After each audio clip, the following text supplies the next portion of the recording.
I believe. I believe. I believe. I believe. I believe. I believe. I believe. I believe. I believe. I believe. I believe. I believe. I believe. I believe. Let's go to one. Hey, family on me. Family on 3. 1, 2, 3. TCU was in the championship game last year. Colorado won 1 game last year.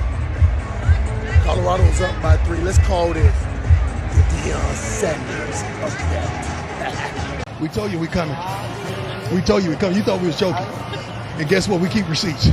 God bless you, America. Yeah, it's only week 1, and I think a lot of us owe Deion Sanders an apology because him and his team just proved millions and millions of people wrong. Colorado, who won only 1 game last year, went on the road to number 17 TCU, a team that was in the national championship last season as a 3-touchdown underdog, and they picked up the 45-42 win. And as someone who wasn't high on this Colorado team entering the season, I believe that this Buffaloes team is legit. Before we get to today's video and talk about today's crazy game, make sure to smash that subscribe button and turn on those notifications if you're new to my channel. If you're watching this video, odds are that you love college football, and odds are you aren't subscribed to my channel. So make sure to subscribe to one of the best college football communities here on YouTube. I'm posting videos every day during the college football season, so make sure to subscribe so you never miss a video. Also, make sure to drop a like on this video as well. It helps out with that YouTube algorithm and helps share the video with more college football fans. Plus, it only takes a second to do. Well, where do we even begin with this game? Like I mentioned, Colorado was a 21-point underdog as they were taking on TCU. Now, that line made a lot of sense. This was a TCU team that was coming off a national championship appearance and a Colorado team that won only 1 game last year. I know this is going to be an improved team compared to last year's team, but the fact they only won 1 game and have essentially a brand new team, not many people knew what to expect with this Buffalo squad. I think the over-under on their win total was something like 3 or 4, so we thought this was going to be a pretty bad team. Now, obviously, they're going to have a couple of games that are going to look a lot different than this one, but to start out their season on the road against a team like this, nobody was giving them a shot, myself included. I thought they might be able to hang around that 21-point spread, but I didn't think there was any way that Colorado was actually going to win this game.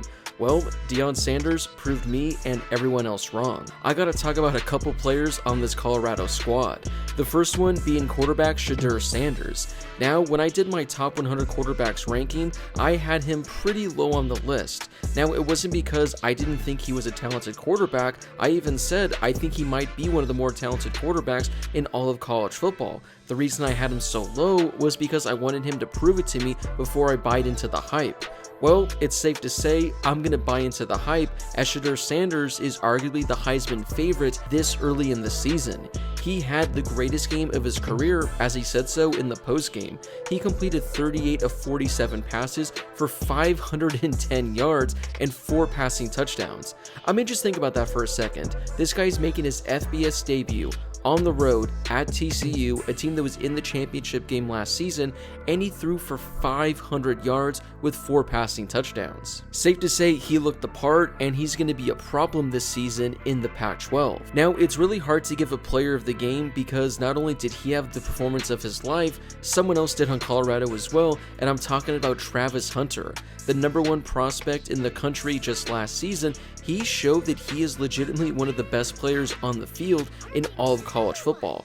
I was a little hesitant to buy into the hype with him as well because he was doing it at Jackson State. Well, he did it in prime time, and he showed he truly is one of the best players we've seen in a long time. Just on offense, he was tied for the team lead with 11 receptions. He was second on the team with 119 receiving yards. He was also everywhere on defense as well. He finished the game with 3 tackles and had an insane interception. He also had another interception that was dropped that would have given him 2 on the day. I think I saw a stat at the end of the game that he played something like 60 snaps on offense and 60 snaps on defense as well. The fact that he was able to play that much on both sides of the ball and was able to do it at an elite level is just insane. Again, I know it's only been 1 game, but what Deion Sanders and Travis Hunter did on the road at TCU today, those were 2 of some of the best performances I've seen in recent years. years. Now, Colorado's defense was a little bit shaky as they did allow 42 points and 28 points in the second half, but that's okay because the offense had their back. I know their depth is going to be challenged probably later this year because I know on defense they are a little bit limited, but it didn't matter today. What matters is they did the improbable and pulled off a victory that nobody saw coming. Well, I shouldn't say nobody. I'm sure Deion Sanders and his boys knew that they were going to win, but outside of that, I don't even think Colorado fans were expecting a victory today. I mean, there were a couple of times late in this game where I honestly thought TCU was going to be able to pull away. The Horned Frogs took their first lead of the game with 10 minutes left in the fourth quarter, but Colorado responded with a 6-play, 75-yard touchdown drive. TCU then responded by nearly housing a kick return for a touchdown, but they scored a touchdown with 7 minutes left to give them a 4-point lead. Once again, I thought Colorado might be done, but Shedeur Sanders led them on a 6-play, 82-yard drive to retake the lead. TCU had one final chance to take the lead and win the game, but Colorado's defense stepped up when it mattered most. And honestly, I think that's what impresses me the most. TCU had that final chance to win the game, but the defense, who was struggling especially in that second half, they stepped up, they made the big plays, and they secured the victory for Colorado. Before I get to the rest of today's video, here's how you can make the 2023 college football season even more exciting. You can actually win money by watching college football games thanks to Underdog Fantasy. Underdog is excited to give me this exclusive offer for my YouTube subscribers. Use promo code Harris to receive a 100% deposit match up to $100 if you sign up. You can win up to 20 times your money in a single game. You pick at least 2 players and can choose as many as 5. The more you pick and get right, the more you win. So if you deposit $50, they'll add $50 to your account. If you deposit $100, they'll add $100 of free money. Consider this my personal gift to you for being awesome subscribers. So if you'd like to win money this college football season, make sure to download the Underdog Fantasy app and use promo code Harris for a 100% deposit match up to $100. Things are going to get pretty interesting for this Buffaloes team now moving forward. Looking at their schedule, they play Nebraska next week, and based on how Nebraska played against Minnesota, I think TCU should win that game. Then you look at their next matchup and they play Colorado State. That should be a win as well, so there's a chance all of a sudden Colorado starts the season 3-0. That's when their schedule is going to get insane as they go on the road to Oregon, then they face USC at home. But if Deion Sanders and this Colorado team can perform the way they did today, who knows, maybe they shock us all and they actually go on a run in their Pac-12 slate. So what are your thoughts on Deion Sanders and Colorado's performance today? What are your thoughts on Shedeur Sanders throwing for over 500 yards and Travis Hunter being an MVP on both sides of the ball?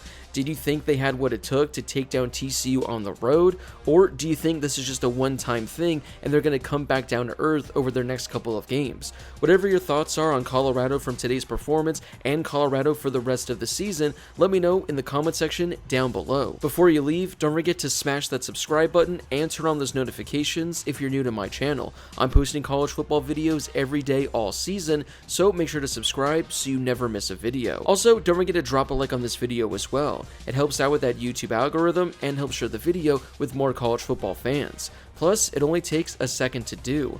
As always, thank you guys so much for watching, and I'll see you all in my next video.